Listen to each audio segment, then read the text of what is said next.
Yeah, quite shocking, that story. Joining us now in the studio is social media psychologist Arthur Cassidy. We're all quite disturbed by that report. I mean, it's one thing being disturbed by children carrying out these acts in the first instance, but in the second instance, for them to record it and share, why would they do that? Well, we know from research, Gillian, that this is very identical and quite similar to trolling, and those who would perpetrate and create this type of video do it for the high emotional payoffs that they get. So they get quite a lot of psychological kicks out of creating these.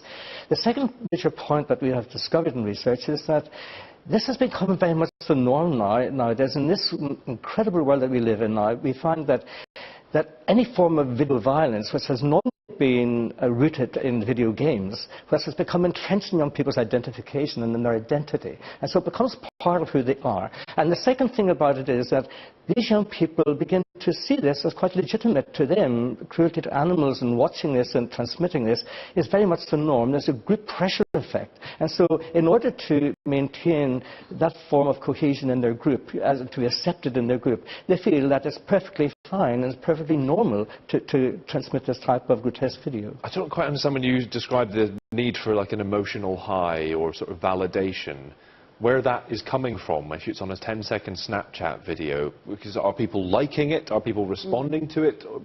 If you're the perpetrator carrying out the cruelty and then uploading a video, where do you get that emotional high from?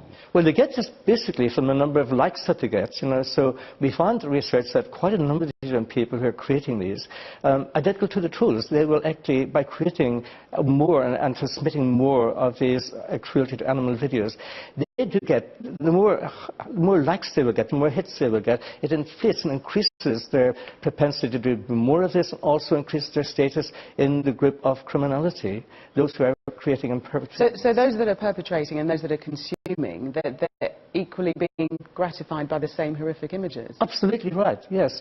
And this feeds into their identity as it is. And so whilst we would normally say this is obviously very grotesque and abnormal, and it can become clinically abnormal, the problem is that it has been legitimized by social media giants now for a variety of reasons, and we feel that has to be boycotted. We've got to do something legally to prevent this from destroying children's identity, destroying children's minds and their moral reasoning, because this is a major health problem we do have, and indeed it's a public health problem as well. It's very worrying. So what you're saying is basically the abnormal is becoming normal, but very quickly for a parent who might find out that their child has been sharing images like this, how should they deal with that child? Yes, well, I think, number one, they need to take it seriously.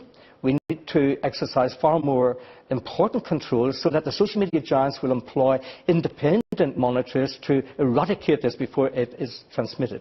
10 seconds is 10 seconds too much. 1 second can do quite a lot of damage to a child. Yeah. Arthur Cassidy, thank you very much. Thank you very much, Gillian.